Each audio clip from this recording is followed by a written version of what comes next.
یہ سن کر حضور صابر پاک مصلی سے کھڑے ہو گئے اور آپ مسجد سے باہر تشریف لے آئے۔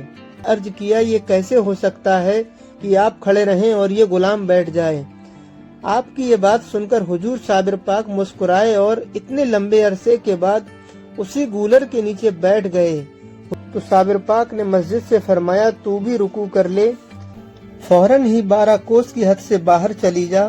اور حضرت شمس الدین اسی وقت قرآن شریف بلند آواز میں پڑھنا شروع کر دیتے ہیں کا ارشاد سن کر فوراً ہی مسجد دھس گئی۔ ناظرین، 4 چیزیں جو اس قہر سے محفوظ رہیں۔ آپ نے بائیں ہاتھ سے گولر کی شاخ پکڑی۔ کئی لوگ وہاں موجود تھے تو بابا فرید الدین نے فرمایا اتنا لمبا وقت گزر چکا ہے، کوئی ہے جو میرے صابر کو بیٹھا دے۔ کے 7 قدم کے فاصلے سے آگ نکلنا شروع ہو گئی۔ ناظرین، یہ جو آگ لگی تھی اس میں جناتوں کو بھی آنے کی اجازت نہ تھی۔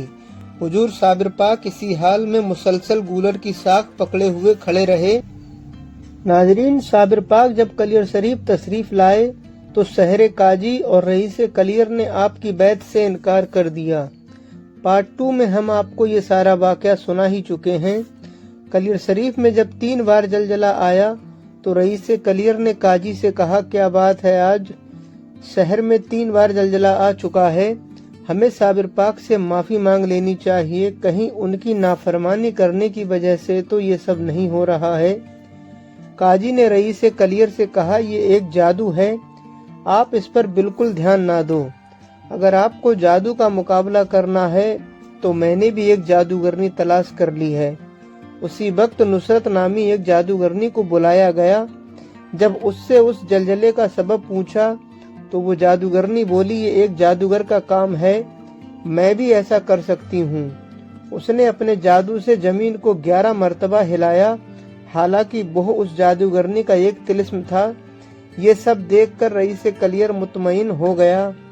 دوسرے دن جمعے کی اذان تک کئی اور زلزلے آئے۔ جمعے کی اذان سن کر سب لوگ مسجد کی طرف روانہ ہوئے۔ اس وقت حضور صابر پاک پہلے ہی سے مصلی پر موجود تھے۔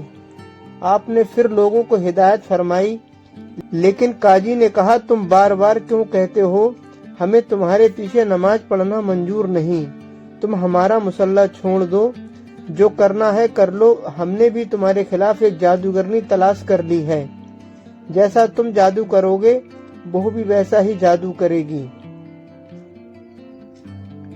یہ سن کر حضور صابر پاک مصلی سے کھڑے ہو گئے اور آپ مسجد سے باہر تشریف لے آئے۔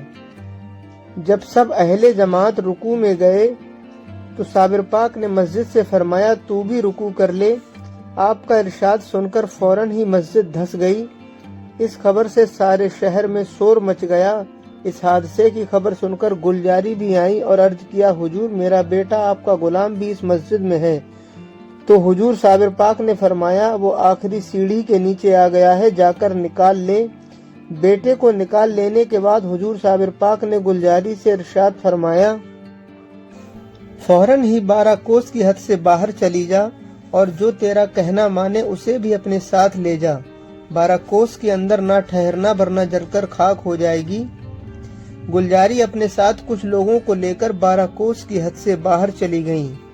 حضور صابر پاک گلجاری کے مکان یعنی اپنی قیام گاہ پر تشریف لے آئے اور سارے حالات لکھ کر ایک خط بابا فرید الدین گنج سکر کی خدمت میں بھیج دیا۔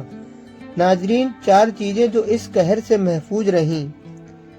گولر کا وہ درخت جس کی ساخ آپ پکڑے کھڑے رہے، ایک وہ پرندہ جو اسی گولر کے پیڑ پر آشیانہ بنائے ہوئے تھا، تیسرا وہ زمین کے آس پاس کا حصہ جہاں آپ کھڑے تھے، اور چوتھا حضرت امام صاحب کی درگاہ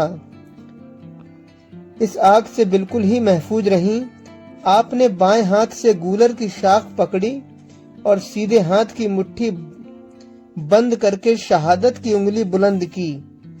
آسمان کی طرف آپ نے نگاہ کی، تھوڑی دیر تک آپ استغراق میں رہے۔ تھوڑی دیر ٹھہر کر جب آپ نے آنکھ کھولی اور اپنی نگاہ زمین پر ڈالی تو آپ کے 7 قدم کے فاصلے سے آگ نکلنا شروع ہو گئی اور ان 4 چیزوں کو چھوڑ کر ہر چیز کو جلانا شروع کر دیا۔ آگ اس قدر تیز ہوتی چلی گئی